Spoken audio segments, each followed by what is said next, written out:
শিৱৰাত্ৰিটো বুধবাৰ হ'বই ২৬ তাৰিখে ২৭ তাৰিখে ৰাতিপুৱা ৮:৪৫ চলি থাকিব। কিন্তু মেইন শিৱৰাত্ৰি বুলি ক'লে শিৱৰ পূজা হ'লে ৰাতি কৰা হ'ব। শিৱৰাত্ৰিৰ সময়ত যদিহে পাৰে গাখীৰ পানী ঢালিব পাৰিলে খুব বেছি ভাল। সুখ সমৃদ্ধিৰ কাৰণে তিল, চাউল, জৱ এই ধৰণৰ বস্তু শিৱলিংগত দিব পাৰে। নমস্কাৰ বন্ধুসকল, পুনৰবাৰ আপোনালোকক স্বাগতম জনাইছো। আজি পুনৰবাৰ আমাৰ মাজত আছে অসমৰ জনপ্ৰিয় জ্যোতিষী ডক্টৰ পৰশমণি শৰ্মা। দাদা, প্ৰথমতে আপোনাক স্বাগতম জনাইছো। নমস্কাৰ। আৰু যিহেতু শিৱৰাত্ৰি পালেহি, অহা বুধবাৰে শিৱৰাত্ৰিত কোনটো সময়ত পূজা কৰিলে ভাল বা কেনেধৰণে পূজা অৰ্চনা কৰিলে আমি সুফল লাভ কৰিব পাৰিম, কি কয়? চাওক, শিৱৰাত্ৰিটো বুধবাৰ হ'বই ২৬ তাৰিখে ২৭ তাৰিখে ৰাতিপুৱা ৮:৪৫ চলি থাকিব। কিন্তু মেইন শিৱৰাত্ৰি বুলি ক'লে শিৱৰ পূজা হ'লে ৰাতি কৰা হ'ব। আৰু শিৱৰাত্ৰিৰ সেই গোটেই দিনটো ২৬ তাৰিখৰ দিনটোত যিকোনো সময়তে পূজা কৰিলে ভাল ফল লাভ কৰিব পাৰিব। কিন্তু পৰাপক্ষত যদি সন্ধিয়া সময়ত বা চাৰি পোহৰৰ পূজা যদি গোটেইখিনি এটেণ্ড কৰিব পাৰে তেতিয়াহ'লে ভাল। শিৱ পূজা বুলি ক'লে আমাৰ অসমতেই নহয়, গোটেই ভাৰতবৰ্ষত উলহ মালহেৰে পালন কৰা হয়। শিৱ, আৰ্য, অনাৰ্য সকলোৱে আগৰ পৰাই পূজা কৰি আহিছিলে আৰু দেৱাদিদেৱ মহাদেৱৰ পূজা কৰিলে আৰু দেৱাদিদেৱ মহাদেৱক অতি সোনকালে প্ৰসন্ন হয় বুলি কোৱা হয়। গতিকে এই পূজাত শিৱৰাত্ৰিৰ সময়ত যদিহে পাৰে গাখীৰ পানী ঢালিব পাৰিলে খুব বেছি ভাল।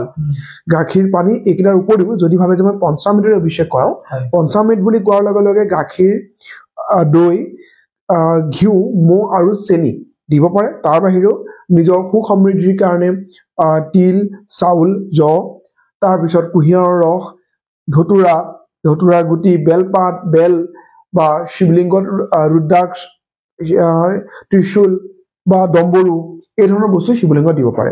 শিৱই যিকোনো বস্তুৱে সহজে একচেপ্ট কৰি লয়। যেনে ধৰক ৰাহুৱে তেওঁক দিছিলে ধতুৰা।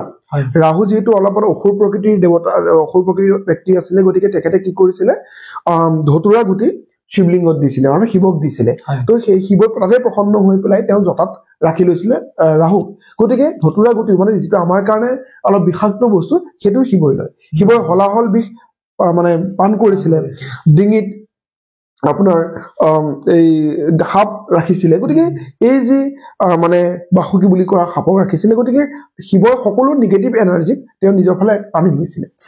যেনেকে আমি শিৱৰাত্ৰি বুলি ক'লে ভাং খোৱাটো পুৰা প্ৰচলন হৈ থাকে, মানে কি আমাৰ যিটো নিগেটিভ বা যিবিলাক বেয়া গুণ আছে সেয়া শিৱক দিয়া। যেনেকে আমি ভাংটো শিৱক দিব লাগে, আমি নিজে খাব নালাগে, কিন্তু মানুহেতো বেছিকে খায়, কিন্তু শিৱক আমি দিব লাগে। এইটোৱে যে আমি এইবিলাক বেয়া বস্তু আমি গ্ৰহণ কৰিব নোৱাৰো, গোটেইখিনি আপোনাৰ চৰণত দি দিছো।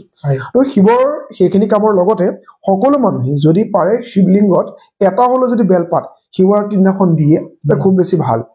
যদি সময় পায় বা যিটো সুবিধা আছে, গংগা জলেৰেও শিৱলিংগত অভিষেক কৰাব পাৰে। গংগা জল আজিকালি পূজাৰ দোকানত পোৱা যায়, সেই গংগা জল আনি পেলাইও শিৱৰ দিব পাৰে।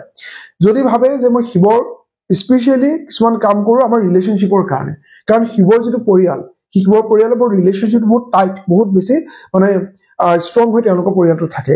গতিকে শিৱক প্ৰসন্ন কৰিবৰ কাৰণে হাজবেণ্ড ৱাইফ দুইজনে শিৱক দুটা যিকোনো ফল, দুটা কল, দুটা আপেল শিৱলিংগত দিব পাৰে।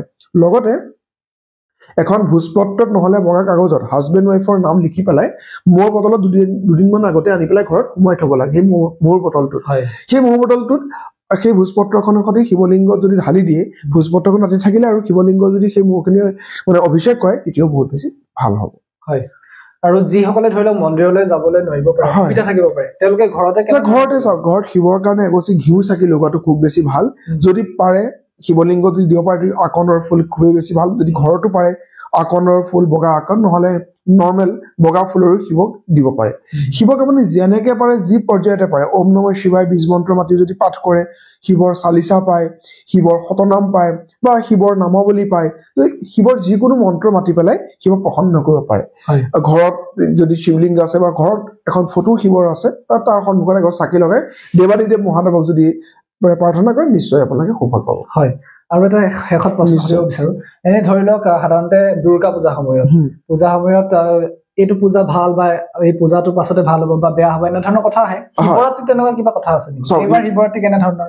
এইবাৰ শিৱৰাত্ৰি বুলি ক'লে এইবাৰ বুলি নহয়, প্ৰত্যেক শিৱৰাত্ৰিৰ পিছতেই চাওক, যেতিয়া যিকোনো এটা অনুষ্ঠান শিৱৰ হওক বা যিকোনো এটা ভাল অনুষ্ঠান এটা দেশখনত হয়, তাৰ যেনে হৱন কৰে, শিৱৰাত্ৰিত পূজা হয়, হৱন হয়, তাৰ যিখিনি ফল ডেফিনেটলি তাৰ ভক্তসকলে ভোগ কৰিব লগা হয় গতিকে এই শিৱৰাত্ৰি বুলি আহি থকা সকলো শিৱৰাত্ৰিতেই বা যিকোনো পূজাৰ পিছতে ভাল হ'ব বুলি আমি গণ্য কৰিব লাগিব লগতে যিহেতু মহাকুম্ভ হৈ গ'ল মহাকুম্ভৰ সেই 26 তাৰিখৰ পৰাই শিৱৰাত্ৰি দিনাখনৰ পৰা শেষ হ'ব গতিকে মহাকুম্ভৰ সেই মহাস্নানে অসমৰ লগতে ভাৰতবৰ্ষৰ বিভিন্ন ব্যক্তি বা বিশ্বৰ বিভিন্ন ব্যক্তিয়ে যি মহাস্নানত গৈ পেলাই দৰ্শন কৰিলে তাৰ পৰা যি ফল পালে আৰু যিবিলাক দৰ্শনো কৰিব পৰা নাই বা স্নান কৰিব পৰা নাই তেওঁলোকক আমাৰ অল্টাৰনেটিভ আছো 24 ৰ জৰিয়তে আৰু আপোনাৰ চেনেলৰ জৰিয়তে ক'ব বিচাৰিম যিবিলাকে মহাকুম্ভ দৰ্শন কৰিব পৰা নাই স্নান কৰিব পৰা নাই তেওঁলোকৰ কাৰণে আমি মহাকুম্ভৰ পানী যোগাৰ কৰিছো গতিকে যিসকল সদাশয় ব্যক্তিয়ে মহাকুম্ভৰ পানীৰ বিচাৰি আছে তেওঁলোকে আমাৰ লগত যোগাযোগ কৰিলে বা আমাৰ অফিচত আহিলে বিনামূলীয়াকৈ ল'ব পাৰিব বিশেষকৈ আপোনাৰ চেনেলত অহা মানুহৰ ক্ষেত্ৰত খুবেই মানে ভালকে তেওঁলোকক দিয়া হ'ব যদি তেওঁলোকে বিচাৰে অনলাইনৰ যিটো কুৰিয়াৰ চাৰ্জ থাকে 100-200 টকা সেইখিনি দিও তেওঁলোকে লাভ কৰিব পাৰিব গতিকে এই সময়খিনি ভাৰতবৰ্ষৰ কাৰণে এটা বহুত ডাঙৰ দিন সোণালী আখৰে লিখা থাকিব সেই মহাকুম্ভৰ এই 50-60 লাখ মানুহ যিখিনি হৈছে গতিকে সেই মহাকুম্ভত এই মহাশিৱৰাত্ৰিৰ এই পবিত্ৰখনত যিখিনি হৈছে সকলোৰে ভালেই হ'ব বুলি আমি বিশ্বাস কৰোঁ হয় আৰু যেহেতু মহাকুম্ভত কোটি কোটি মানুহ হৈছে আপুনি যেহেতু গৈ আহিছে অলপ আপোনাৰ অভিজ্ঞতাটো অকমান কৈ আমি শেষ কৰিম অভিজ্ঞতা মানে বহুত ভাল বহুত খোজ কাঢ়িব লগা হ'ল একচুৱেলি আমি পাপী মানুহটো গতিকে খোজ কাঢ়িব লগা হ'ল গতিকে সবে ভাল লাগিলে অকল মহাকুম্ভ মেলাতে দৰ্শন নহয় আমি ৰাম মন্দিৰ বাবা ধামতো গৈছিলো লগতে বিন্দবাসী মন্দিৰতো দৰ্শন কৰিছিলো খুব ভাল লাগিলে আৰু সকলোৰে কাৰণে আমাৰ সকলো ক্লায়েণ্টৰ কাৰণে প্ৰাৰ্থনা কৰিলো ধন্যবাদ